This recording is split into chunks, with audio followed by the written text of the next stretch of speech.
Hello, welcome to പാറൂസ് media. ഇന്ന് ഞാൻ ഉണ്ടാക്കുന്നത് ഒരു തനി നാടൻ കറിയാണ്, ചക്ക കൊണ്ട് കൂട്ടുകറി. അപ്പോൾ അതിനായിട്ട് ഞാനൊരു പാത്രത്തിൽ കുറച്ച് വെള്ളം വെച്ചിട്ടുണ്ട്. വെള്ളം ഒന്ന് ചൂടായതിന് ശേഷം ഇതിലേക്ക് കടലക്ക ഇട്ട് കൊടുക്കുക. കറുത്ത കടലക്കയാണ് വേണ്ടത്. ഇനി ഇതിലേക്ക് കുറച്ച് മഞ്ഞൾപ്പൊടി ഇട്ട് കൊടുക്കുക.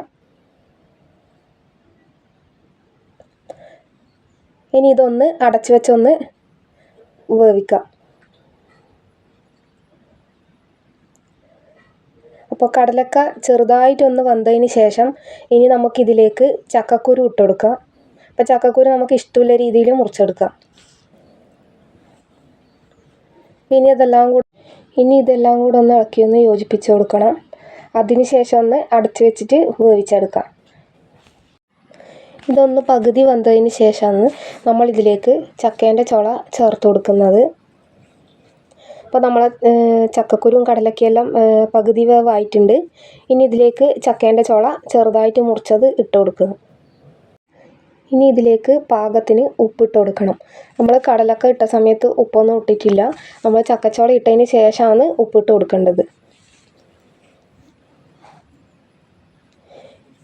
ഇനി കുറച്ച് മുളക് പൊടി കൂടി ഇട്ട് കൊടുക്കണം.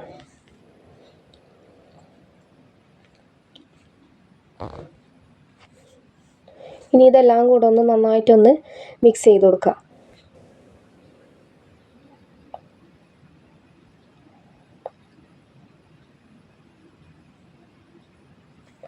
ഇനി ഇതൊന്ന് അടച്ചു വെച്ച് വേവിച്ചെടുക്കണം. ഇതിലെ വെള്ളമെല്ലാം ഒന്ന് നന്നായിട്ടൊന്ന് വറ്റി വരണം. അപ്പോൾ നമ്മളെ ചക്കയും കടലക്കയെല്ലാം നന്നായിട്ട് വെന്ത് വന്നിട്ടുണ്ട്. ഇനി ഇതിലേക്ക് അരപ്പിട്ട് കൊടുക്കണം. തേങ്ങയും ജീരകവും ഒരു നുള്ളു മഞ്ഞൾപ്പൊടിയും കൂടി അരച്ചതാണിത്. ഇത് നമുക്ക് ഇതിലേക്ക് ഒഴിച്ചു കൊടുക്കാം.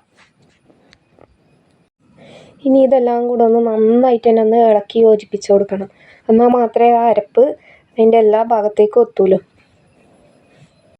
പിന്നെ ഇത് കുക്കറിലാണ് ആക്കുന്നുണ്ടെങ്കിൽ എല്ലാം കൂടി ഒരുമിച്ച് അങ്ങ് ഇട്ട് കൊടുത്തിട്ട് ഒരു 2 വിസിൽ അടിക്കുമ്പോൾ തന്നെ ഇത് നന്നായിട്ട് തന്നെ വെന്ത് കിട്ടിക്കോളും. അപ്പോൾ നമ്മൾ ചക്കയെല്ലാം നന്നായിട്ട് തന്നെ മിക്സ് ചെയ്ത് വെച്ചിട്ടുണ്ട്. ഇനി ഇതിലേക്ക് നമുക്ക് അടുത്തതായിട്ട് ചേർത്ത് കൊടുക്കുന്നത് കുരുമുളക് പൊടിയാണ്. അപ്പോൾ കുരുമുളക് പൊടി കുറച്ച് മാത്രം ചേർത്ത് കൊടുത്താൽ മതി. ഒരുപാട് അങ്ങ് കൂടിപ്പോയാലൊരു വല്ലാത്തൊരു കുത്തൽ ടേസ്റ്റ് വരും. അപ്പോൾ കുറച്ച് ഇട്ട് കൊടുത്താൽ മതി. ഇനി ഇതും കൂടെ ഒന്ന് നന്നായിട്ടൊന്ന് മിക്സാക്കി കൊടുക്കാം.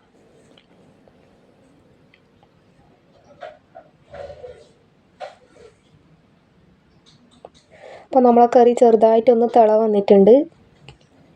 ഇനി ഇത് നമുക്ക് ഓഫ് ചെയ്യാം. ഇനി അടുത്തത് ഇതിലേക്ക് നമുക്ക് വറുത്തിട്ട് കൊടുക്കണം. അതിന് വേണ്ടിയിട്ട് കുറച്ച് തേങ്ങ ചിരണ്ടിയതും കടുകും കറിവേപ്പിലയും വറ്റൽമുളകും എടുത്തിട്ടുണ്ട്.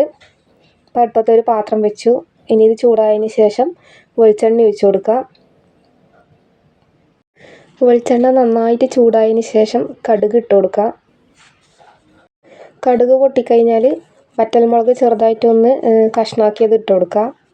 ഇനി കുറച്ച് കറിവേപ്പില ഇട്ട് കൊടുക്കുക. അതിൻ്റെ പൊട്ടലെല്ലാം നിന്ന് കറിവേപ്പിലയും വറ്റൽമുളകെല്ലാം ഒന്ന് മൂത്ത് വന്നതിന് ശേഷം ഇതിലേക്ക് നമുക്ക് ചിരണ്ടി വെച്ച തേങ്ങ ചേർത്ത് കൊടുക്കാം. അരപ്പിൽ തേങ്ങ കുറച്ച് കുറഞ്ഞായാലും പ്രശ്നമൊന്നുമില്ല. പക്ഷേങ്കിൽ നമ്മളിങ്ങനെ വറുത്തിടാൻ വേണ്ടിയിട്ട് കുറച്ചധികം തന്നെ എടുക്കണം. നമ്മൾ ഈ കറീൻ്റെ ടേസ്റ്റ് എന്ന് പറയുന്നത് ഇങ്ങനെ വറുത്തിട്ട് ചേർത്ത് കൊടുക്കുന്ന തേങ്ങയാണ്. അപ്പോൾ ഇതിന് കുറച്ചധികം തന്നെ തേങ്ങ എടുക്കാൻ ശ്രദ്ധിക്കുക. ഇനി ഇതൊന്ന് നമുക്കൊരു ബ്രൗൺ കളറാകുന്ന വരെ നന്നായിട്ടൊന്ന് വറുത്തെടുക്കണം. അപ്പോൾ നമ്മളെ തേങ്ങയെല്ലാം മൂത്ത് നല്ല ബ്രൗൺ കളറായി കറക്റ്റ് പാകമായിട്ടുണ്ട്. ഇനി നമുക്ക് ഇത് ചക്കയിലേക്ക് ചേർത്ത് കൊടുക്കാം. ഇനി ഇതെല്ലാം കൂടെ ഒന്ന് മിക്സ് ചെയ്യുക. അങ്ങനെ നമ്മളെ തനി നാടൻ കറിയായിട്ടില്ല ചക്ക കൂട്ടുകറി റെഡി ആയിട്ടുണ്ട്. അപ്പോൾ ചക്കേൻ്റെ എല്ലാം സീസണെല്ലാം തീരാനായി. എല്ലാവരുടെയും ചക്കയെല്ലാം കുറഞ്ഞു വരുമെന്ന്. ഇനിയിപ്പം ചക്ക കിട്ടുമ്പോൾ മാക്സിമം ഇതുപോലുള്ള കറികളെല്ലാം ഒന്ന് ഉണ്ടാക്കി നോക്കണം. എന്നിട്ട് അഭിപ്രായങ്ങളെല്ലാം അറിയിക്കണം. വീഡിയോ ഇഷ്ടപ്പെട്ടിട്ടുണ്ടെങ്കിൽ എല്ലാവരും ലൈക്ക് ചെയ്യുക, ഷെയർ ചെയ്യുക, കമൻറ്റ് ചെയ്യുക, ചാനലൊന്ന് സബ്സ്ക്രൈബ് ചെയ്യുക. പുതിയൊരു വീഡിയോയിൽ കാണാം. ബായ്.